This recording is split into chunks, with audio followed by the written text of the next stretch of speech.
Welcome back to Educator.com's English Grammar course. This lesson is on predicates. Let's get started. All right, we're going to begin with an overview. To start with, we're going to ask, what is a predicate? We're going to find out what they are and how they work. We're going to look at both single and compound predicates. And we're going to look at how predicates affect sentence patterns with a special focus on linking verbs and complements. All right, what is a predicate? The predicate of a sentence is the verb. Remember, that's the one word you absolutely have to have in an English sentence. And anything that logically belongs with it. Objects, modifiers, and complements. Now, what are those things? Objects receive the action of the verb. They're going to be covered in more detail in the next lesson in the series. Modifiers alter the action of the verb. There we're talking about adjectives, adverbs, prepositional phrases. And finally, complements equate to the subject of the sentence. That's what's on the other side of a linking verb.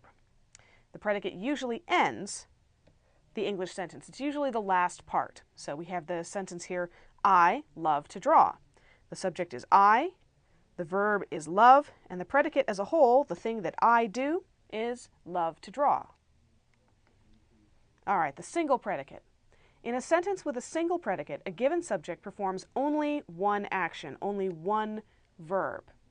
Now here's the thing, it's possible to have a compound subject and a single predicate. You can have more than one subject performing the same action. Let's look at some examples.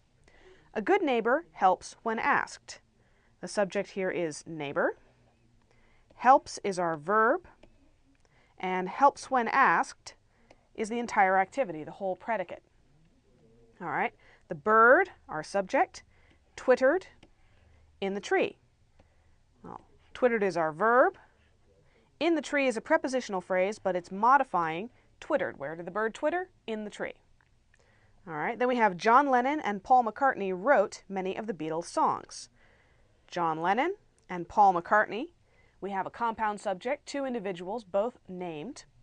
But they did one activity. They wrote, the verb, many of the Beatles' songs. And many of the Beatles' songs is the object of the verb wrote. It's what they wrote. So you can have a compound subject, Lennon and McCartney, who performing a single predicate. One action, they wrote many of the songs.